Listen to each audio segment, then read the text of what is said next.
Hello everyone and welcome back to my YouTube channel. Today I would like to talk about different emotions that interpreters can go through in an interpreting session. I will share different scenarios and then I will explain from my personal experience what I think would be the best to do in that particular situation. One of the calls I was on was during someone's labor and delivery, and that lady gave birth as I was on the call. So it was a very, very happy atmosphere. The doctor was announcing the time of birth. The mother was happy. The grandmother was there, was happy. So what I felt I should do at that moment was to reflect that tone of happiness that the doctor was announcing to the mother and share the mother's words to the doctor as well in the same tone of happiness. By the way, a smile can really be heard from behind the phone, and I'm sure all of you have experienced that. So it would actually be a little strange if at that particular moment I was not sharing their happiness and I was just interpreting in a very stable tone like this. This wouldn't have worked. As interpreters, it's not just the words that we're transferring, it's the whole experience.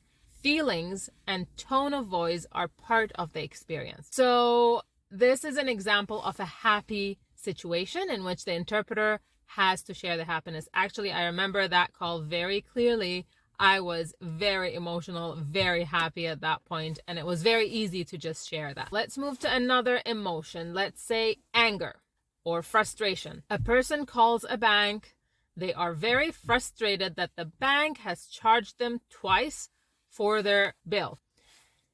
Client is very frustrated. They are talking in a very angry and frustrated voice. You have charged me twice for this. This is unfair. I want my money back right now, today, not tomorrow, today. I did have clients who were this angry and speaking exactly like this. Again, it is my duty as an interpreter to transfer that exactly the way it is. It would be a little strange and awkward if the person is very, very angry and I would speak in a stable voice like this. Or I would sound happy and bubbly, because that's not the message that they're conveying. They are frustrated and I need to convey that frustration to the provider.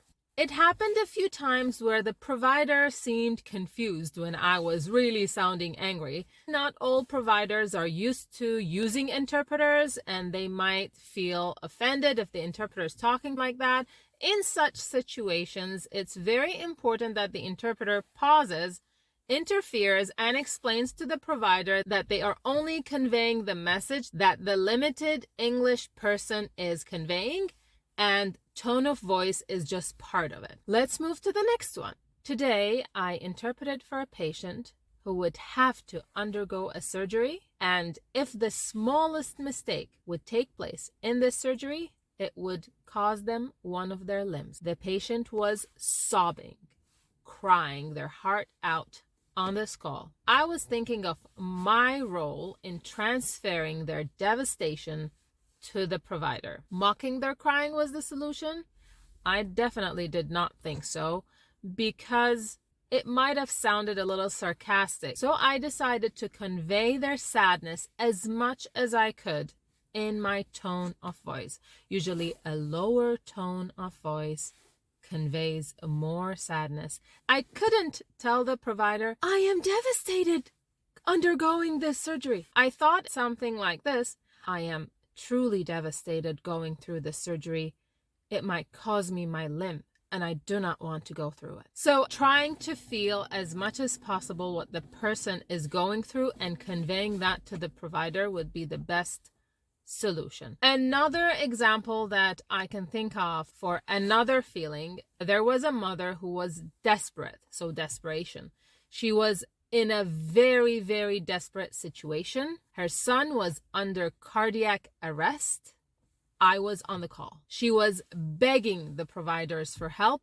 In this kind of call, for instance, she would not be able to follow the rules of consecutive interpreting. That is talking, pausing for me to interpret, and then talking again. So as she was talking and crying and yelling and asking for help, I had to do it as she was going through that emotion and through that experience. And the doctors didn't have much time also. So they were talking and I was trying to do my best in conveying her feelings to the doctors. Please help my son. Please help my son. I still remember exactly how she sounded as she was pleading for help, because it was a situation in which she had no control whatsoever. It wasn't herself, like the previous example I gave you. It was her son, and she really, really wanted help for that son. We need to keep in mind that people experience emotions in different ways. Another emotion that I like to talk about is pain. It's interesting that throughout my career, I've seen people express pain in different ways. Sometimes a person is in a lot of pain, and when they're asked, what's your level of pain from 0 to 10, 10 being the most intensive pain, the person seems very calm, very quiet, and they say, my level of pain is 10. So that person's pain threshold is very high. Their tone of voice is as natural as my tone of voice is right now. I felt the urge at that point to change my tone of voice and convey more pain to the provider. But then I decided to stay neutral here. Whatever the patient is saying, convey it the same way. Remember, people experience things in different ways. So the person was experiencing pain, a lot of pain, but their pain threshold was high compared to someone else who would be yelling and wailing in pain. And I also interpreted for those people, so I would interpret their pain level, express the same amount of pain that they have to the doctor. The conclusion I came to today was that almost with all emotions, I felt comfortable transferring it exactly the same way that it was expressed, except for crying. I felt that it would be very unnatural for me to mimic crying and just try to sound as sad as I could in that particular situation. I know that the situations I have mentioned are the extreme, and these are not situations I come across on a daily basis. Most of the calls I have are people talking in a neutral voice. I would like to hear from other interpreters what they have encountered in their interpreting experience with different people and different emotions and how they have handled it. Don't forget to like, subscribe, and share this video with other interpreters if you found it useful. See you next time.